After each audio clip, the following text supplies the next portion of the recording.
portfolios because kids can manipulate it as well, and you can manipulate the size. It's a really cheap, easy way to create student portfolios. And I'll show you a couple of tools that make it so that the portfolio kind of can play on its own and move on its own. And also, of course, it's a presentation. So these are a couple of examples of how I have used it. I want to start actually in the center here. I build a lot of things in Google Slides that I print. I actually use it as a publication, like a publisher, a lot because it's so easy to manipulate it. So right here, what you're looking at is our kindergarten building had a literacy night and they wanted punch cards. And I was like, and they're like, Sarah, can you build us something? And I was like, yeah, I can whip that up very quickly. And I just did it in Google Slides by including just an image of a background, using shapes, using text boxes, then dragging all of it, copying it, printing it, or copying it and pasting it again. And then I printed these on, and you can see it looks like it's the size of a piece of paper, because that's what's the beauty of Google Slides is you can change the shape of it. And that's kind of the first thing I wanted to show you with this as an example. This is changed to fit printing on an 8.5 by 11. And that's such an easy thing to do. You just go to File and you go to Page Setup. And when you are in Page Setup, you choose Custom, and then you type in the inches that you want. And that's what probably my first hint, or my first tip is, don't be afraid to change the size of Google Slides, because you can print and you can make off of Google Slides pretty easily. You can save it as a PDF in Google Slides. So if you change your page setup, which I'm going to cancel out of here because we're not going to do that to Nikki's slideshow. But this is a good example of how you can do that. And if you click on this and make a copy, you're going to have that paper size from your copy. But page setup is how you kind of change that. I'm going to go into my kindergarten soundboard next. This is one of the more unique ways that I have used Google Slides. What I like about this one is, and I'm going to go into it, and it's going to force a copy for me, of course. Let's try it again.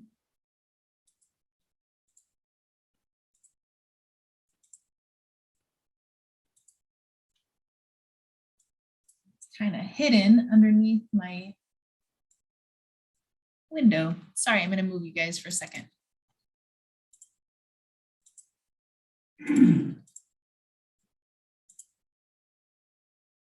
There we go. Now I can see it. So unfortunately, because this happens to me every time, you're not going to be able to hear the sounds of this, but I am going to put it into presentation mode so that you can see. So this in presentation mode is one singular slide. It is a soundboard. I did it for kindergarten teacher who wanted quick transitions, and she wanted multiple transitions without having to go into a list.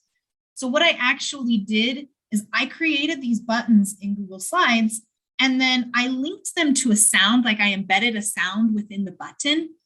So if you were to click like this one, which is a segment cut of the song, I can make your hands clap. So it's like an attention getter. So it just has these 6-second segments. I can make your hands clap, and then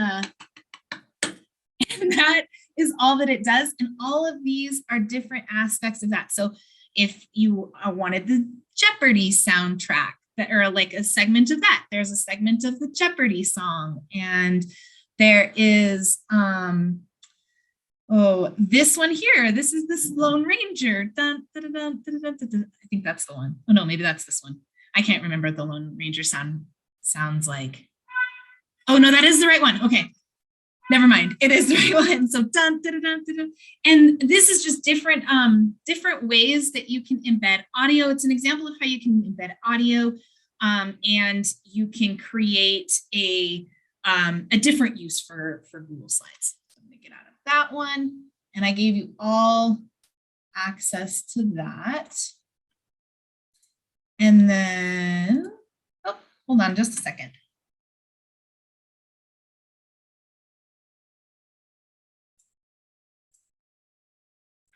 I forget how tricky Zoom can be for me on my big screen.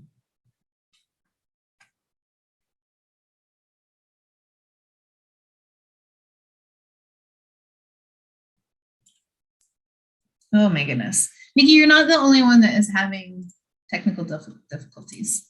The internet gremlins are out today. I'm trying to figure out what I just did, but I think I realized what I just did. Can you see all the weird things I'm doing right now? We just see your desktop. Ah, there. Now do you see the right things? Yep. Okay. Okay. There we go. This one I want to get into. So the Unladylike series is a series on PBS that dives into these brief moments of history for women figures in for women figures in history. And we did some content work for the Indigenous, a series of 3 clips of Indigenous women. And so this is a gallery walk based on the 3 episodes of Unladylike that are on Indigenous women. And I had a lot of fun building this because I had to learn so much about these women. That's kind of the beauty of of creating and of diving into some of the content that PBS has to offer, is that you learn so much in the process.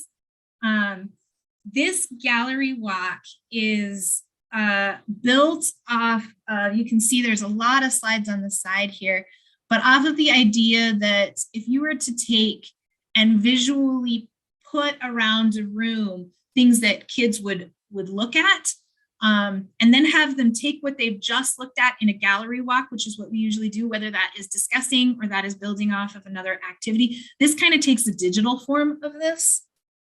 And I'll put it really quickly in so that you can see how it operates, because what I want to show you with this is basically what we're going to build with the Keeping the Barn. So here I have, you can see when I move to different places, when it turns into the finger, it means that it's linked. So this is the enter. Inside here, there are all sorts of artifacts. So there's a picture of Queen Liliuokalani. There is an activity. So when students click in here, they click into a quilt making activity. So this is where students will make their own quilt square, and you can have your class kind of put them together. This dives into some original documents, like original source history documents related to, actually, I'll just go into it, related to the Constitution called the Bayonet Constitution in Hawaii. You can see there's a video and there's an article, and then there's an activity that they go into. Back buttons in Google Slides are super important because it pulls you back into where you were before. This actually links you to Google Maps, so it'll show you where the land of the Indigenous Hawaiians kind of span in terms of reservations. And then this is these are a couple of music activities, and this is a song. And when you hit your next, you're going into a different room where you can go through kind of that same process. So there are all of these different activities that are linked in each of the rooms, but you can see that it looks like a room. So it was kind of the attempt at creating a digital gallery walk, especially since this is we created all of this kind of during our COVID situation. And so this is kind of what it looks like. And then there's an end. Oops. Let's go back. Next. There is an end, and then you actually can re-enter. So this is the gallery walk, which pulls me into what does it look like to build something like this in Google Slides. And so I'm actually going to create a copy of this as well. So this is what I want to show you, the various different parts of building in Google Slides, and I want to just do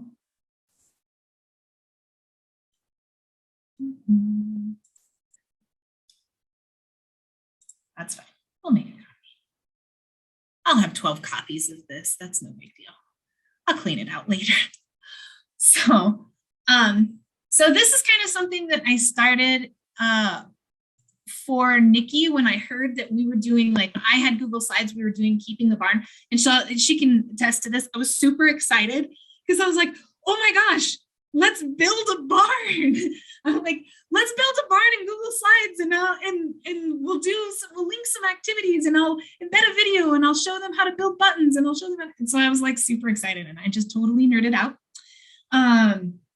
And so I actually did build the barn. So the first thing I kind of want to talk about is you can pull in images, but you can actually also build things yourself. Now, I'm a tinkerer. I don't expect everybody to be a tinkerer. You can totally find a barn pre-built as a clip art or as anything, but I am a tinkerer. I built this barn completely out of shapes. So each of these little individual pieces are pieces. And I kind of wanted to show you how you can build things. Not that is the expectation for anybody to build this barn, but I wanted to show you the things that Google Slides can do. So I actually was like, I'm going to try building a barn. And I layered all of these little like individual shapes and stacked them. And if you'll notice, they actually look like wood. That is a wood grain that I just dug into the internet to find with a transparent background. And I was like, oh, good. It looks like a stamp, and I put it on there. I don't expect all of you to do that. This is, again, I told you, I nerd out on Google Slides. So I wanted to make sure I could do it. So I did. I built this barn. And then I simplified life a little bit. And I put some characters in here like a cow. And that is just an emoji, right? That is a text box. And if you hit your Windows key, if you're working on a PC, but if you hit your Windows key and your period, up pops your emojis, and you can fill in your text box with any of your emojis that you would like. And you can even type in what it is, and it'll show you, and it has all these animals. I love to do emojis because they are super simple. So that's what I did, and there's the cow. And then this is another hint. I absolutely love Bitmoji. And the reason that I love Bitmoji is, one, it's adorable. You can make it look like you. You can engage so much. It has a Google extension, which I linked on this, which is really cool. It is every possible pose you can imagine in there. So I took my Bitmoji, put some farm attire on myself, and had a blast doing that.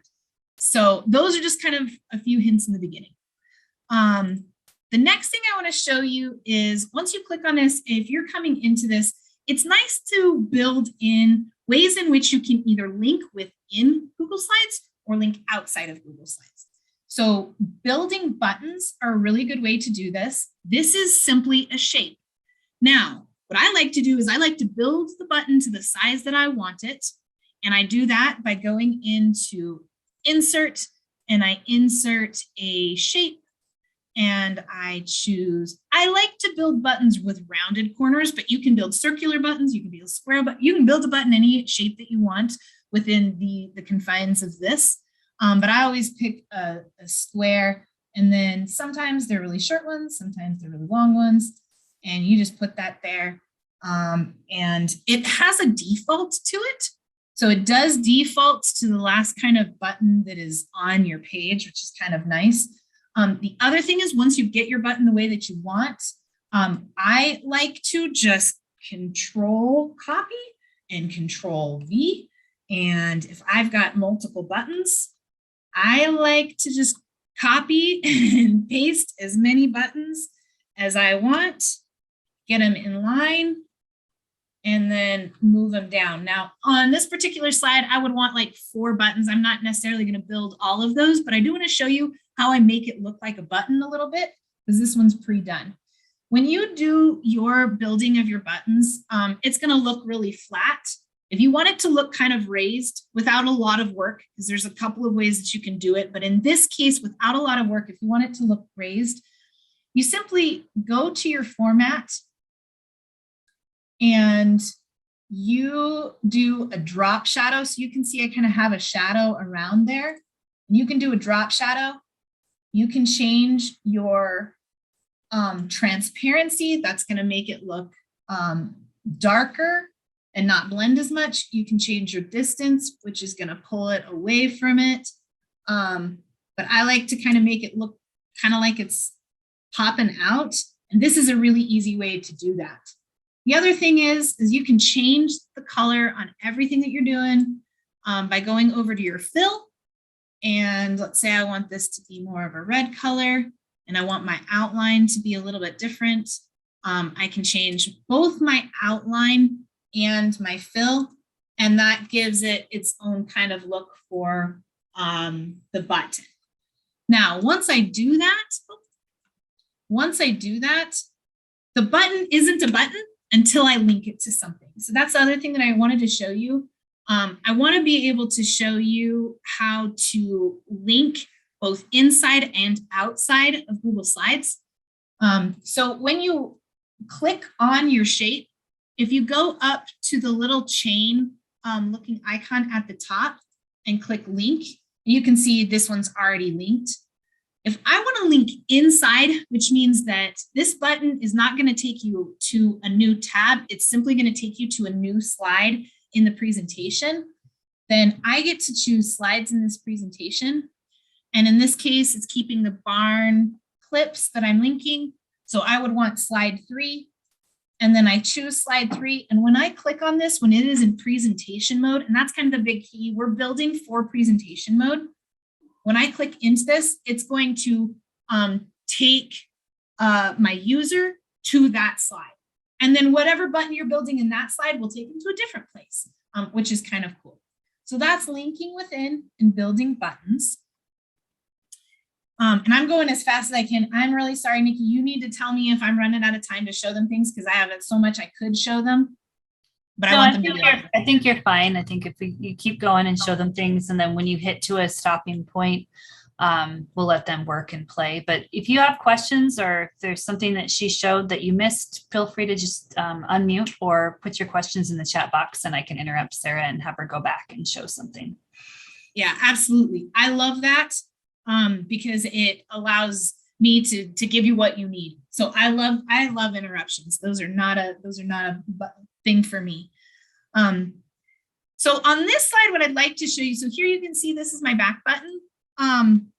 Back buttons, ways to navigate once this is in presentation mode is super important because otherwise, once you put it into presentation mode, especially if you are publishing to the web, which I'll show you at the end, if you are publishing this to the web, it takes your editing frame completely away and a person can get stuck in them. So back buttons when you're creating gallery walks or interactive things in Google Slides is super important.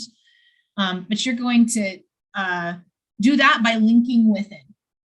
Now what I have here, I want to show you, you can see I have like something that's kind of missing here. And then I have some opportunities here that I can build. And of course I pre-created this. Really all of this is shape upon shape, image upon image. So in this case, what I'd like, I put the directions here, watch the trailer to the left for a sneak peek at keeping the barn, then choose from the links below. So I want to show you how to embed a video and then how to link to the outside, which linking to the outside is pretty simple.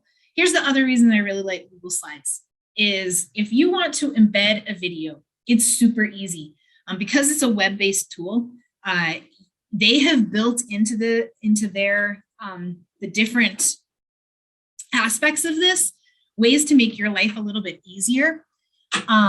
If you want to embed a video, you can do it a couple of ways. The hard way is to go onto YouTube, click on share, go into embed, get the embed code, copy the embed code and paste it in. But Google has made it easier for you, actually. You can embed very simply, and you can do that with anything that has an embed code. You can embed a video from anywhere as long as it has an embed code, but it has to have an embed code. Or if you really like YouTube and you have a lot of videos on YouTube, you can go into insert a video. And this is even simpler. It has a search YouTube within it. And you can type in, I'm going to type in keeping the barn trailer, because I know this one, oh, of course my caps lock is on. I know this one exists in there. And then I select the one that I want and then hit select. It brings in the video for me, which is absolutely gorgeous and I love so much.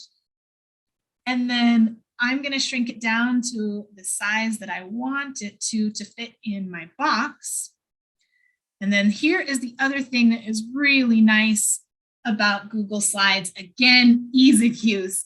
I can center it in my box because it allows you to, it gives you guidelines to center it right in the center of that. And if I want to check to see what that looks like, I just go to my slideshow and see, okay, when this is in present mode, that's what it's going to look like. And I can see that my video actually looks really nice. So even though the black bars are on the top and the bottom, which is, it's a little irritating to me, when I go into present mode, it's gone. And I'm like, oh, that's really nice. I've got a nice picture of that cat right there. It looks really pleasing with everything else, which is really cool. If you are embedding your own videos, which you can do, you can pull from your Google Drive and embed videos that way, or you can type in the URL for your video for YouTube in case it's a private or it's an unlisted one that you're not going to be able to search. Escape. Let me show you that really quick. You can also do that if you're trying to embed your own videos. So if you go into here, you can grab it by its URL and pop it in there, and that will allow you to do it as well. So that's totally a possibility. Or I embed a lot of videos because I do a lot of you can see these are this is all of my drone footage because I build videos using a drone. I'm able to bring these into my Google Drive, and then it pulls up my most recent videos. So if you're screencasting or anything like that, and you're pulling it into your Google Drive, it's so easy. Like, again, love it. So now that I have my video in here, I also say that I am linking within. So like here is an image of the Doncaster barn. So let's say that I want to link this, but I want to link it to the PBS learning media of the Doncaster barn. I can do that. I'm going to go into the collection really quick, which I have in this link.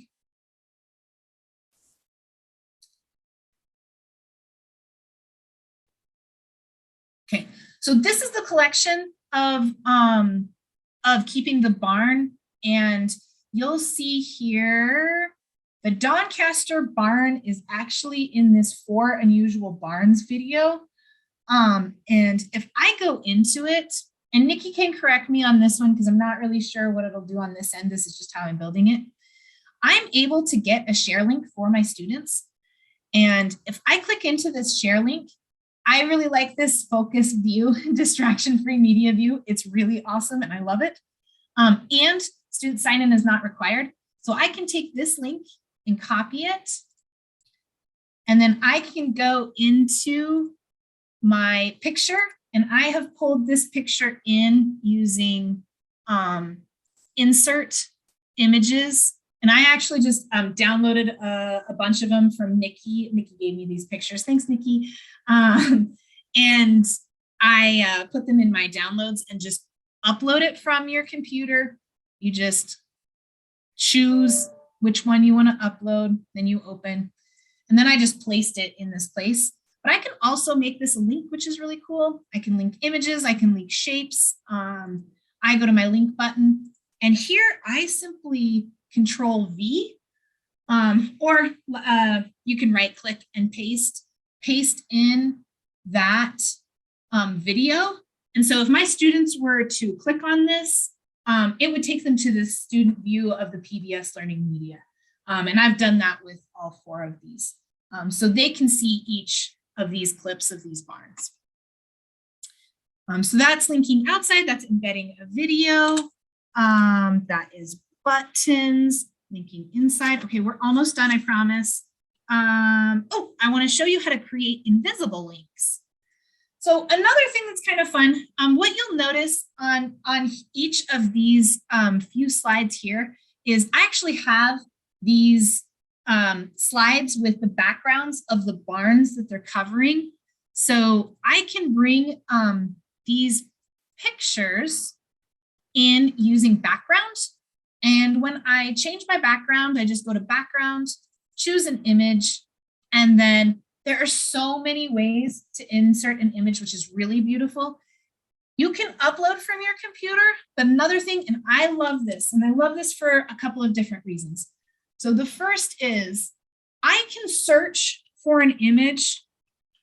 Caps lock is wild. I can search for an image and it allows me to do a Google search of images right in slides. So I never have to leave. I don't have to copy and paste. I don't have to do any of that. I can search from here and I can use these. What I like about this is in these Google image searches, they only give you unlicensed images, which means that you don't necessarily need to give credit or ask for permission. You can use them as a background because they have been unlicensed for unlicensed use. Now, that having been said, it's always good to give credit where credit is due. I will say that. But it means that you don't have to technically pay for the image. And that's the only thing that it searches. So I will tell you, it's limited. You could go into Google Images in your own tab and find a variety of things. These ones are simply unlicensed, which means you have automatic permission to use them. And that's just an important, that's kind of an important thing to know, the difference as to why you would search in here and what makes it unlimited or what makes it limited. That having been said, one of the tools that I have is Unsplash, and I have a link to that, and that gives you all sorts of access to unlicensed photos that you can use for free. So that's something that I like.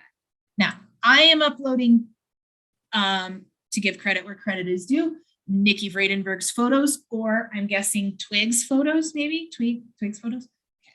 Twig's photos for this use, which he has. Well, yeah, I think in this case, they would probably be the photographer who's on the coffee table book, but it's hard for you to know. But for now, it's on Twig's. Yeah. So once I've chosen, thank you. That's very true. Once I've chosen my image, I just hit done and it embeds it in the back. You'll notice on this one for the discussion questions, you click on the barn, but the Doncaster barn is actually not on there because what I did was I thought it would be really fun to create kind of a hidden link. So don't forget the Doncaster barn. I want to make this barn a link itself. And without actually messing with the image, I can do that by inserting a shape. And I'm going to maybe insert a triangle because that barn is kind of triangle shaped. So I'm going to insert a shape and I'm going to build my triangle. That. And I'm going to put that shape over that barn. And then here's what I'm going to do. Obviously, I don't want this shape here, but I want it to be a link so that when you click on the barn, you go to the discussion questions for that barn. So what I do is I go up to my fill and I hit transparent. And then I go to my outline and I hit transparent. And now you can see that the outline is there because I'm still in editing. But when I click off of it, it is gone. And then I'm going to take that shape and I'm going to make it a link. So I'm going to insert, and because this is going to link to a slide within the presentation, I click slides within the presentation and I go down to unusual barn discussion questions. And now I have an invisible link. So when I take and I'll show you in presentation mode here.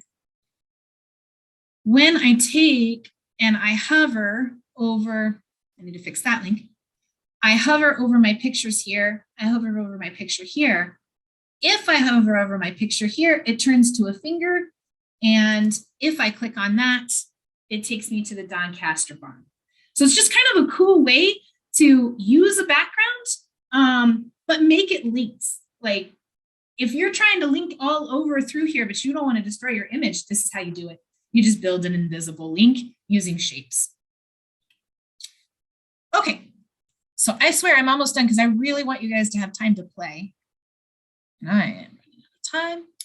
So let me go back into Google Slides. Basically, I want to double check to make sure using shapes, using photos, good, embedded video, created buttons, linked outside, linked inside, created. Okay, we had all those checked. Awesome. So I want to show you a couple of helpful tools, and then I want you to play. So a couple of helpful tools. The first is something called Remove BG. This is linked. Remove BG will save you a ton. So what you'll notice in the, let me go to the unladylike, is I have all these pieces in here. Like I have frames, and I have these, and I have these bottles, and I have this. But you'll notice that these are images, they don't have a background. They don't have the white background.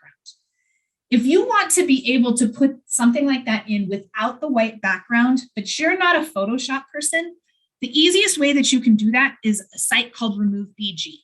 And you take and you upload an image. It's a totally free site. There is no paying for this. You upload the image. It removes the white background. It makes it what is called a vector. So it looks like the image, right? If I were to move this, well, that's the fireplace. I don't move the fireplace. But you can see I moved that fireplace. It will remove the white background of things. So that's Remove BG. Check it out. It's really cool. The next one, oh, let me find my right. Here we go. Is the gallery walk template. What I did is I took the Indigenous Peoples template. If you wanted to do a gallery walk, but you're not really sure how to build it, I took and removed all of the content related to Unladylike and just left the rooms themselves so that you could build upon that.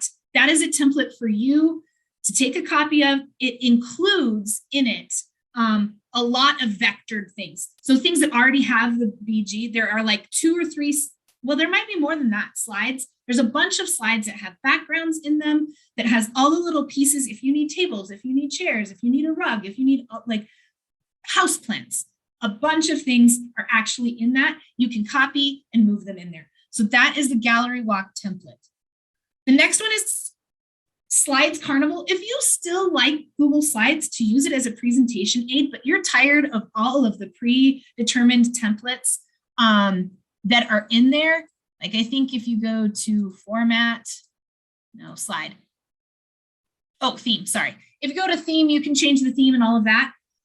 If you're looking for fresh, exciting themes, you can download them from Slides Carnival. It's totally free and it freshens up your presentation. Unsplash is a link you can type in. It is all photography and it is unlicensed work for photography. I usually like to take, and if I use a sign, I like to give credit in the bottom corner if I'm using it as a background or something, just because I like to give credit to the people that contribute to Unsplash. But these are all photographs of a variety of things. It's super useful and it's just search, totally free, no login. And actually all of these things, no login. Until I get to the QR code maker, I put this one in there because you can make posters and things like that in Google Slides. You might want a QR code maker that you link to other things. So I put that one in there. You can use the QR code creator that is in Google. Google has its own. This one actually allows you to manipulate what the QR code looks like. So that's why I like that. And then the last one is the Bitmoji extension. This is, I get all of my Bitmojis on my computer here. And I like to search, the best one is pose. Because if I search pose and I just type in pose, it gives all of my Bitmojis in various different poses, as opposed to having to scan through every single Bitmoji. And then what is beautiful about it is And I'm going to use this one because I absolutely love this feature. I just pull it, drag it over, and it's that easy. And that's why I'm like all about the Bitmoji extension. So the challenge that I have with our remaining time is I'd like you to try creating a slide deck that uses slides for something other than a presentation.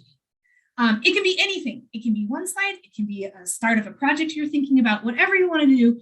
But if you could try testing, embedding a video, buttons, linking, I'd love to see what you can do. Nikki, how much time do we have? I don't even know. Yeah, we're good. I mean, we're just ahead of 11.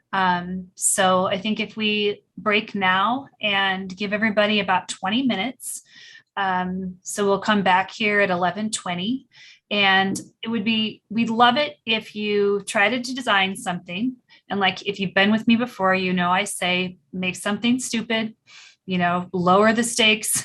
Don't worry about whether this is something you'll actually show to kids or not. It could be related to your family vacation. It can be totally personal. It doesn't have to be, it's just a tool that helps you learn how to do this. We aren't graphic designers, we're teachers. We do the best we can with time and practice.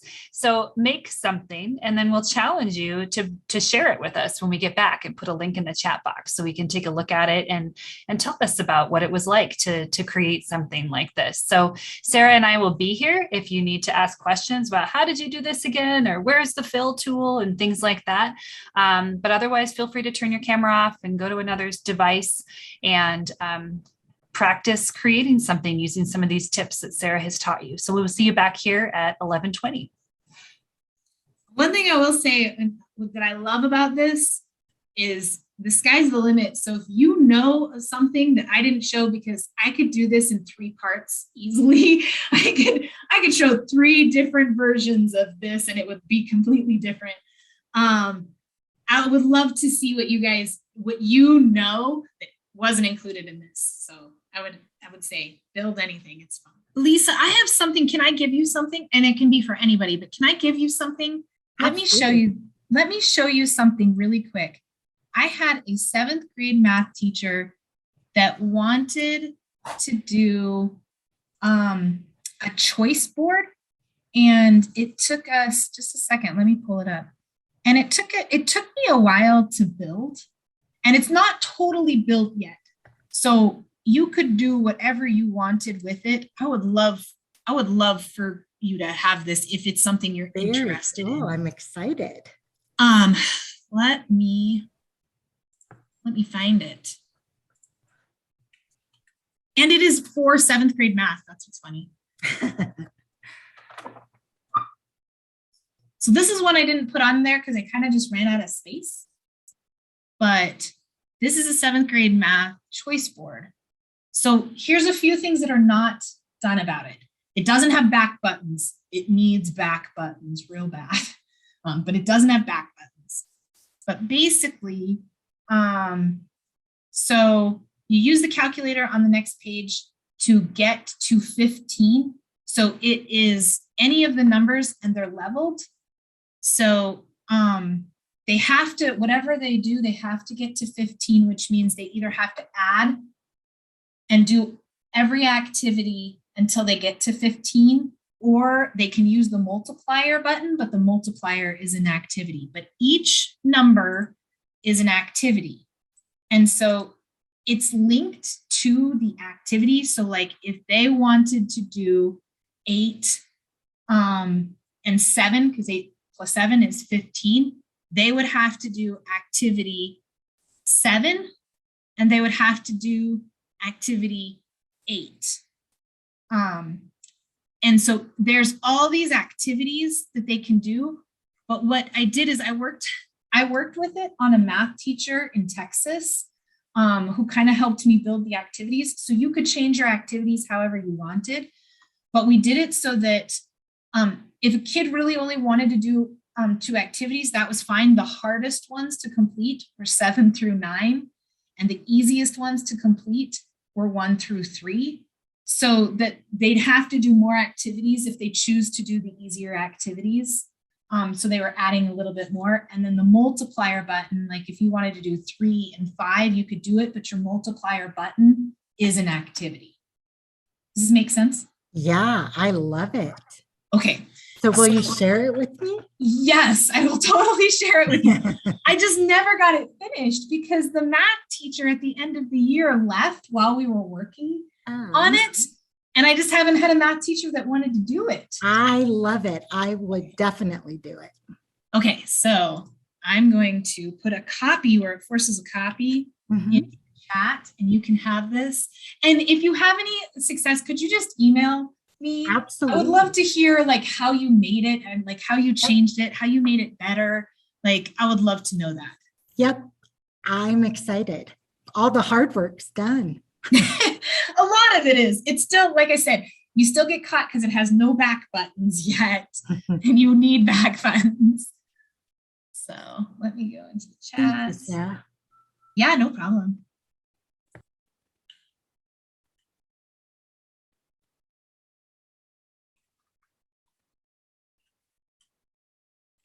And anybody can have this. This is why I'm putting it in the chat. But I would love for somebody that's interested in it. So I'm really excited. Thank you, Lisa.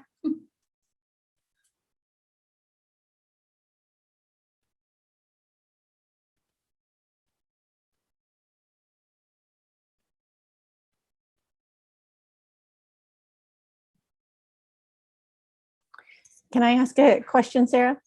Yeah, absolutely. Hi, Kim. I pasted a cute little image of a globe on my little virtual library. I started a HyperDoc actually last summer with another class, so this works perfect. Yeah. And I am in the Remove BG website, but I can't figure out how just to copy or paste because it says upload image. And you then have it says, to upload an image. Or paste image or URL. So I'm trying to just, I try to just copy my cute little globe from my HyperDoc and it doesn't like that, does it? So what should I do? Yeah. Just download it to my computer and then upload it from there. Would that be the best way to go? Yeah, that's my suggestion. I've never got this. It says paste. Yeah. Or URL control V. I've never got this to work because that's what I was fooling around with. Yeah, I think what it means is paste a URL. I don't think it's supposed to be or. I think it's supposed to be just a URL. Because I thought there was some cute trick I couldn't figure out, and I was like, ah. So, no, I've never gotten the control V to work. Like control V. Okay. Oh, yeah, because it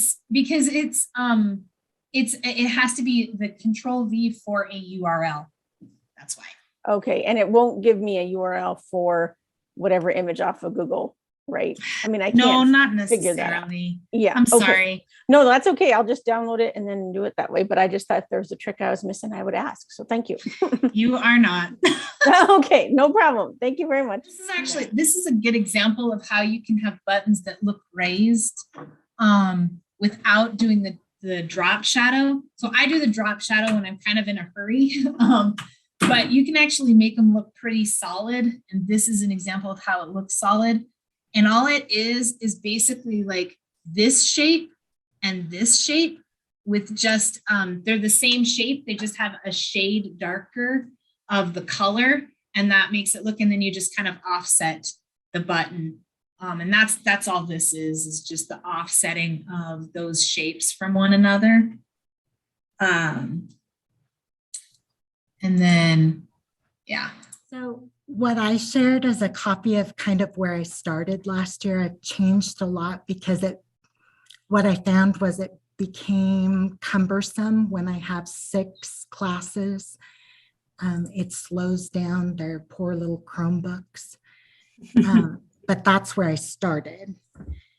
And I didn't just do that, so nobody freak out. Did it not let you go?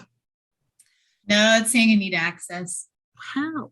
What did you change, Sarah, so it let us? I just went to the share. So I went to my share and then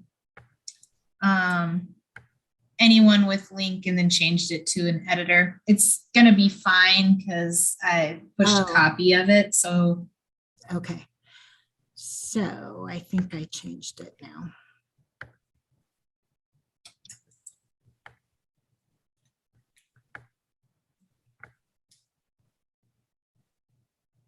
Got a few people sharing. I love the bravery. It's awesome.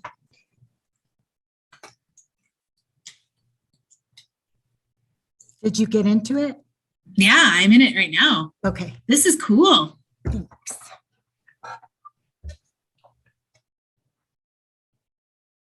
Now, Lisa, can you talk us through the slides and what students do with this? Yeah.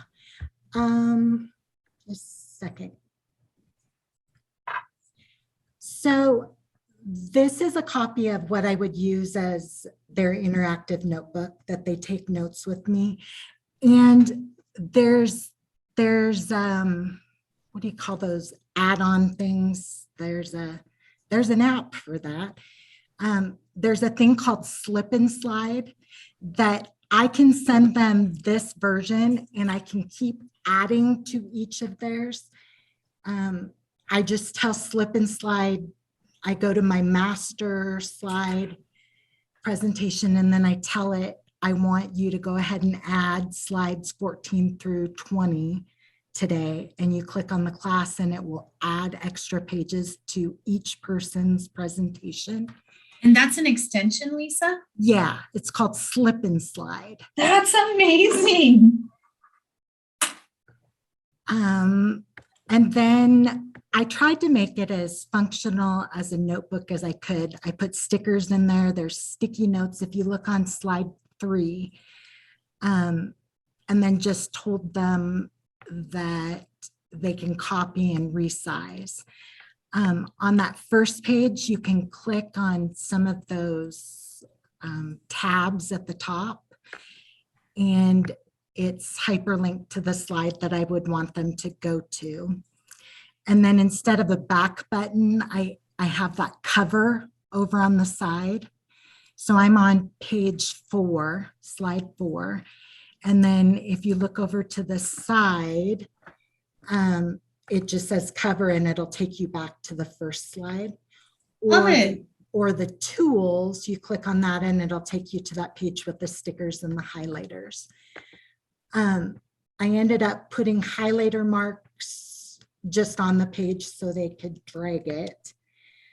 And then when you get to slides like slide number 7, I put everything that's on the slide itself is in the master slide. And then over to the side, I put the circles. In the beginning, I separate the circles so they can see them. But then in the end, I figured out that you can just stack the circles.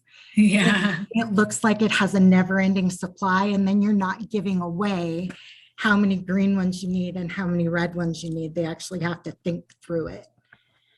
The example of that is with the dots for the plotting the integer on the number line. So you pick up a dot and move it, and then there's another dot there ready to go. Lisa, I have a question for you because this is really incredible and you put a ton of work into this. How do you reset it at the end of the year? Do you have a master copy of this that you just don't manipulate, or? Yes. I actually put 3 copies in my file. I have a student version, I have a master version, and then I have a demo version that I use. And when I have the demo version is what I use each time, but then when I get back to another class, I just start over with the demo named their class. So each year I have to create the demo for each class, but it's really, once you get it done, it's really simple to do. Yeah. It's a lot of work in the front end, but man, it's really cool. Thank you. How did the kids like it? They loved it because taking notes for 7th graders is a trial by fire anyway. And I'm able to do the notes in this way and kind of have them be closed notes, and that they're just missing words here and there keywords that I want them to know and fill in. And it differentiates it better for the kids in the classroom. They would prefer to take notes this way than on paper. Yeah. That is cool. Got some other fun examples in the box too. People All right. shared.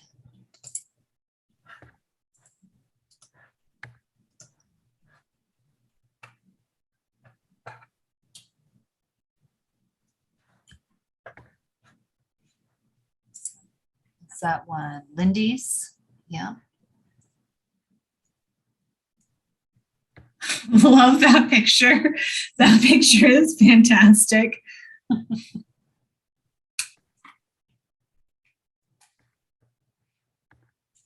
And I think having an idea at the start is like half the battle.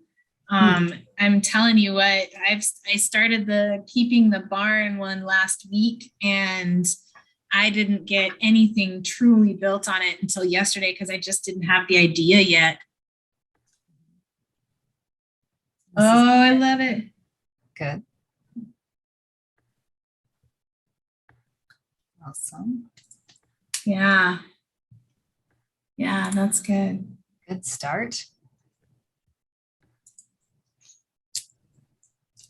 Oh, it's linked to Sora. That's great. Oh, thanks. I just see you're on mine. Thank you. Oh, field trip to Zoo, Montana. Fun. So you have your buttons started. It looks like, Jessica, that's great. So we're going to see those. So awesome. That's great. Lisa shared another one here.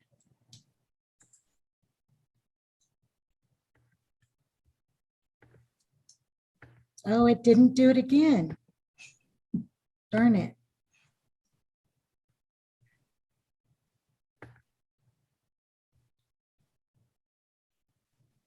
I'm going to go.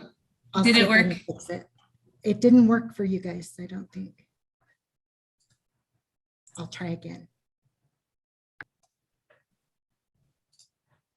Jessica, can I tell you one thing that I really like, and this is kind of for everyone, since you're going to Zoo Montana, which is really cool, or if you're going to Zoo Montana, whatever you're doing with this, I think this is really cool. One thing that I like to do, especially if I'm linking out to really specific places, is I like to get something that's kind of like their branding for it. And I didn't really talk about this much, but I use the snipping tool a lot. So I like to take snips of the brand of whatever it is, and then and you can just copy and paste this. I won't do this on yours, but if you wanted to do like a little copy and paste of the brand for Zoo Montana of your snip right in the corner that links them to the Zoo Montana website. Yeah, I like to use highlight over the animals though. I hyperlinked each of their little pages on there too. Oh, that's awesome. It should have anyway, I hope. Is it working? Yes, there it goes. Yep. And then That's yeah, awesome. they have little fact pages for them. That's fantastic. And then I was going to try and figure out how to do like a Google form for them to say like which animal they're excited for and why, but then I ran out of time. Well, you get into like I can spend so much time in Google Slides and then you pull in I can use forms and I can use this and I can use that, and the time kind of gets away from you. Yeah. That's awesome. Yeah, I love that. Got your back Thank button, you. which is good. Yeah.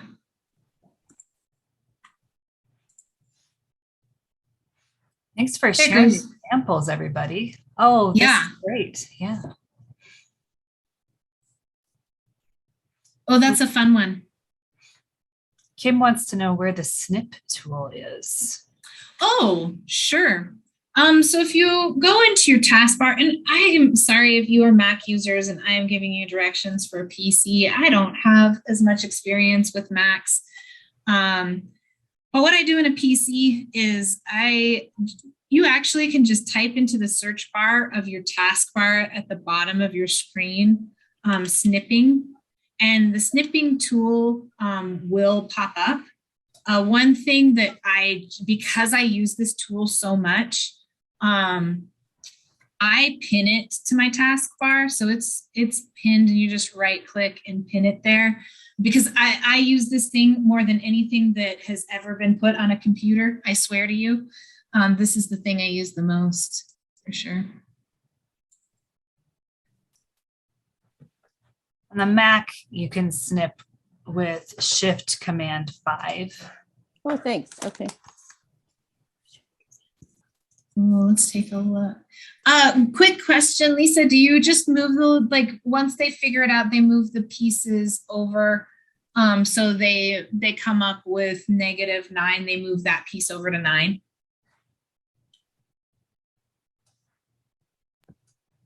Yeah. That's So cute. they put their work in the box, and then they're able to, when they figure out it's -9, they pull the box over to -9. And there should be, if you do that, there should be a less vibrant picture of the same thing under it. So if they figure out they made a mistake, that they can put the Picture comment back where it is. Yeah. Awesome. By changing the transparency of your picture. That's cool. Oh, let's go into Jeanette's. Oh, I love it. She was asked to create a document to give new animal parents. So a gallery walk would help with the information. Yeah. Awesome. I love it. Oh, I love it. What a great use of the tool. That's great. Oh my goodness. That's so fun. Yeah, that would be great. That's good. I want that puppy. Yeah. That's adorable. Oh, that's a good use of that. Absolutely. Wow, I love that we got so many great examples. That was awesome. Used their work time and created something that they could share. And I appreciate the bravery to share something, because I know when I see Sarah's beautiful slides, I instantly like, oh, I'm going to need a lot more time to create something at that level. So you have to really let go of your perfectionism and just dig in and try it. So Sarah, did you have anything else you wanted to demonstrate? Yeah, I had a couple of things that I did want to show, just in case you didn't know, because this is part of what makes this go so much faster, what allows me to do it. So the one thing is the drag and select. I wanted you all to know about the drag and select, because this is something, so mind you, this does not work if you have not put a background, like if you have just put a picture over the front of this, but because this is a background, it doesn't mess with the background. But the drag and select allows you to select multiple pieces at once, which is really nice if you want to move things. Let me get it back. Drag and select is so you just go outside of whatever you want to select and you drag to what it is that you want to select. And that is what helps you just move things. The other thing is, after you drag and select, if you want to unclick something, just hold your shift bar or your shift key down and you can unselect the things that you don't want. And you can see it starts to bring you farther down. So that was one thing. And then the last thing I wanted to show you is when let's say that you want whatever you've created, you want it to look in a final version. You don't want them to have access to the editing. Yes, you can send it to them. You can share this in view copy, and that would be fine. But they're only able to view things. They're not able to manipulate the way that you might, or you're not able to,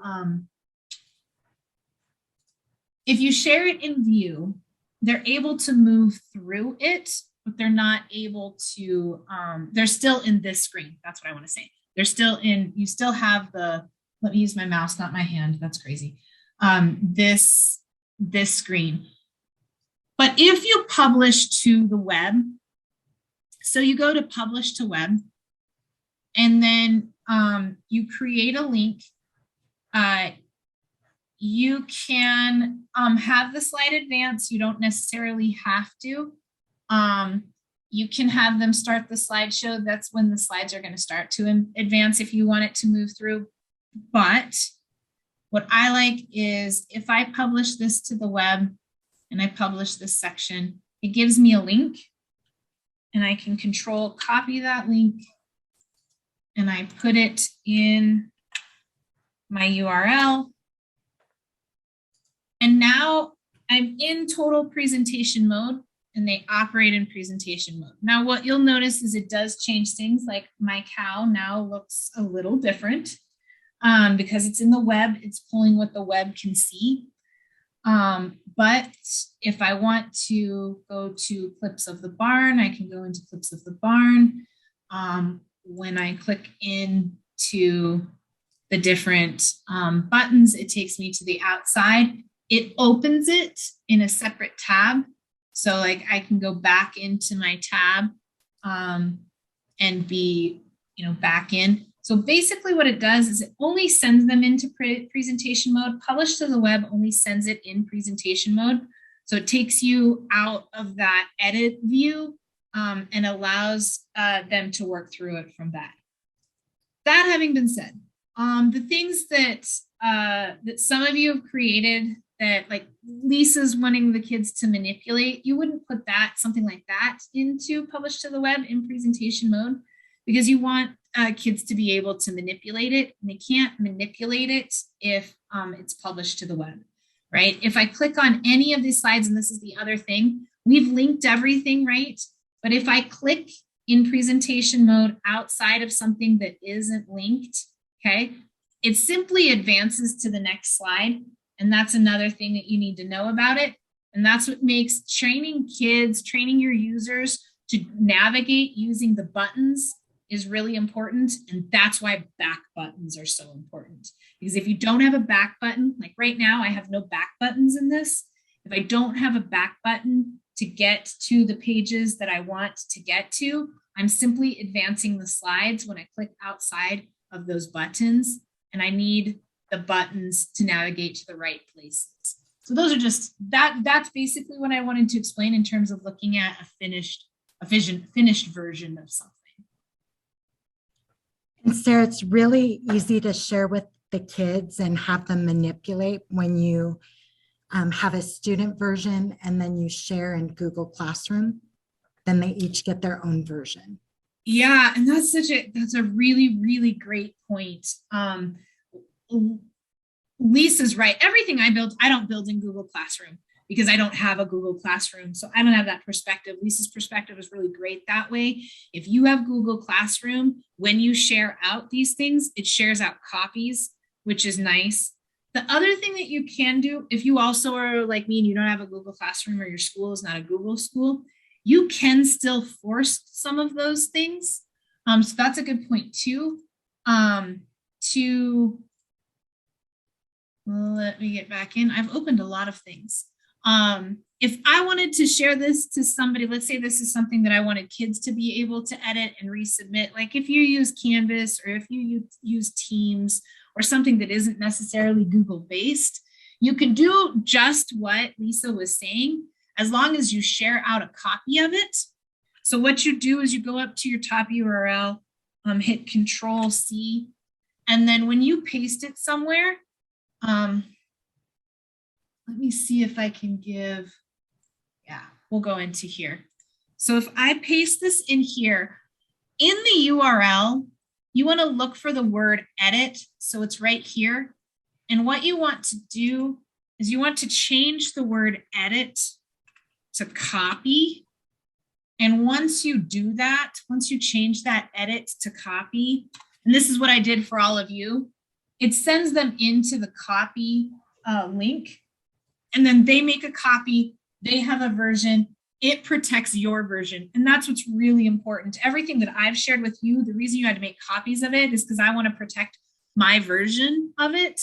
But what it also means, and Lisa kind of brought this up before, what it also means is that if you're sharing to students that copy, if you make a change to your original, it doesn't make the change unless, and this is brand new to me, so I'm super grateful that Lisa shared this, unless you're using that extension slip and slide, which I'm going to definitely dig into that, because if you can use that extension and it changes all of your student versions, that would be a great extension to use to get that going. And honestly, like, and Nikki knows this, we could probably do an entire media lab just on extensions alone.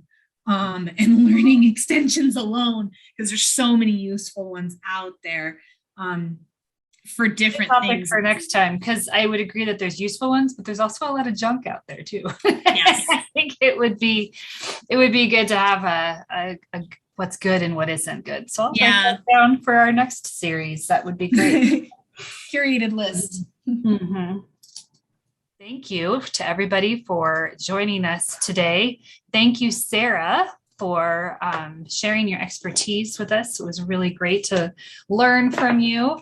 And hopefully you inspired everybody to dig in and nerd out with Google Slides. Thanks for letting me geek out. I appreciate it. We will be back next week. We have Deanna Horsens from Florence coming, and she's actually sharing about two tools that I have no familiarity with, Boom Writer and Book Track. And both, we're going to do two for this one because they're both literacy related. And she felt like they were enough that it wouldn't be too overwhelming to have the two. So I'm excited for that one because, like I said, two brand new tools that I haven't used before. So hopefully you'll tune in and join us. Stay tuned.